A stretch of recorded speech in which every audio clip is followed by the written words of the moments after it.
નમસ્કાર, આજના સમાચાર એન્કર પ્રાચી સાથે। અંકલેશ્વરમાં મુસ્લિમ સમાજ દ્વારા ગાયને રાષ્ટ્રીય પશુ જાહેર કરવાની માંગ સાથે ભવ્ય મૌન રેલી યોજાઈ। મામલતદારને આવેદનપત્ર પાઠવ્યું। ભરૂચ જિલ્લાના ઔદ્યોગિક નગર અંકલેશ્વરમાં આજે કોમી એકતા અને ગૌ સંરક્ષણની અનોખી મિસાલ જોવા મળી હતી, જ્યાં મુસ્લિમ સમાજ દ્વારા ગાયને રાષ્ટ્રીય પશુ જાહેર કરવાની પ્રબળ માંગ સાથે એક વિશાળ મૌન રેલીનું આયોજન કરવામાં આવ્યું હતું। અંકલેશ્વરની જાણીતી જીનવાલા સ્કૂલ પાસે એકત્રિત થઈને મુસ્લિમ સમુદાયના અગ્રણીઓ અને સ્થાનિક નાગરિકો દ્વારા મૌન આસ્થા સન્માન કાર્યક્રમ યોજવામાં આવ્યો હતો। આ સમગ્ર આયોજન અને કાર્યક્રમને સફળ બનાવવામાં અંકલેશ્વરના સામાજિક અગ્રણીઓ શરીફભાઈ કાનુગા, બખ્તિયાર પટેલ ઉર્ફે બક્કો તેમજ સાહિલ ઝઘડિયાવાલાએ મુખ્ય ભૂમિકા ભજવી હતી અને તેમની આગેવાની હેઠળ ખૂબ જ મોટી સંખ્યામાં મુસ્લિમ સમાજના લોકો, યુવાનો અને વડીલો સ્વયંભૂ રીતે આ રેલીમાં જોડાયા હતા। રેલી દરમિયાન સમગ્ર વાતાવરણ શાંતિપૂર્ણ અને શિસ્તબદ્ધ રહ્યું હતું। આ મૌન રેલીનો મુખ્ય ઉદ્દેશ્ય ભારતીય સંસ્કૃતિમાં પવિત્ર ગણાતી ગાય માતાના સંરક્ષણ પ્રત્યે સમાજમાં જનજાગૃતિ લાવવાનો અને દેશમાં ગાયને રાષ્ટ્રીય પશુનો સર્વોચ્ચ દરજ્જો આપવાની માંગને બુલંદ કરવાનો હતો। રેલીમાં જોડાયેલા લોકોએ પ્લેકાર્ડ્સ અને બેનરો દ્વારા ગૌરક્ષા અને ગૌ સંવર્ધનનો એક સકારાત્મક સંદેશ સમાજ સમક્ષ પ્રસ્તુત કર્યો હતો, જેને સ્થાનિક સ્તરે ભારે આવકાર મળ્યો હતો। શરીફભાઈ કાનુગા, બખ્તિયાર પટેલ ઉર્ફે બક્કો અને સાહિલ ઝઘડિયાવાલા તેમજ ની આગેવાનોમાં આ મૌન રેલી પોતાના નિર્ધારિત રૂટ પર શાંતિપૂર્વક આગળ વધીને સંપન્ન થઈ હતી। રેલી પૂર્ણ થયા બાદ મુસ્લિમ સમાજ અગ્રણીઓના પ્રતિનિધિ મંડળે અંકલેશ્વરના મામલતદારની રૂબરૂ મુલાકાત લીધી હતી અને તેમણે દેશના રાષ્ટ્રીયપતિ તથા વડાપ્રધાનને સંબોધીને એક વિગતવાર આવેદનપત્ર પાઠવ્યું હતું। આ આવેદનપત્રમાં ગૌવંશની હત્યા અટકાવવા, ગૌચરની જમીનો ખુલ્લી કરવા અને ગાયને સત્તાવાર રીતે રાષ્ટ્રીય પશુ જાહેર કરવા અંગેની તમામ કાયદાકીય અને સામાજિક માગણીઓ ખૂબ જ મજબૂત રીતે રજૂ કરવામાં આવી હતી।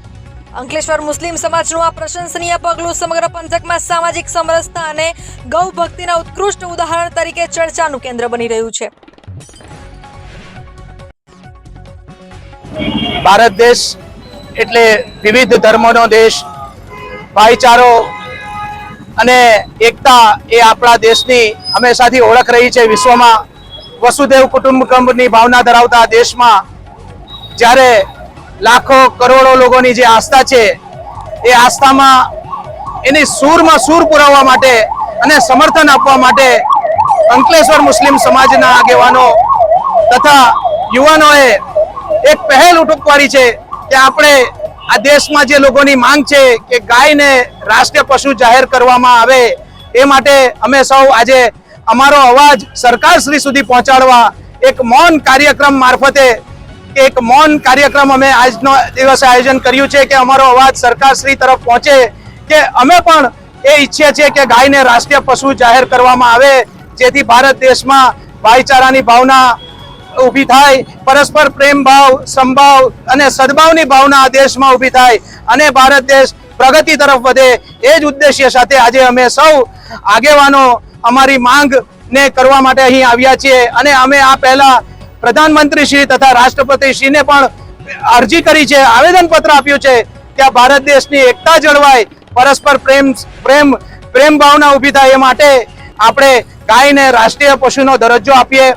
બસ એટલી જ અભ્યર્થના સાથે અહીં અમે બધા ભેગા થયા છે। જય હિન્દ, જય ગૌ માતા।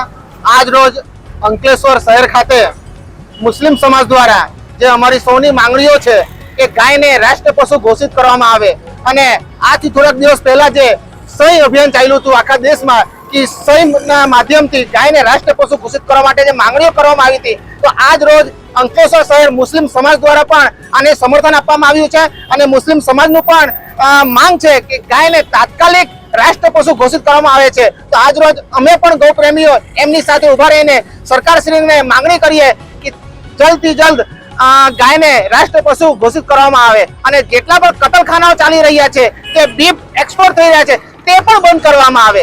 જય હિન્દ, જય ભારત, ભારત માતા કી જય।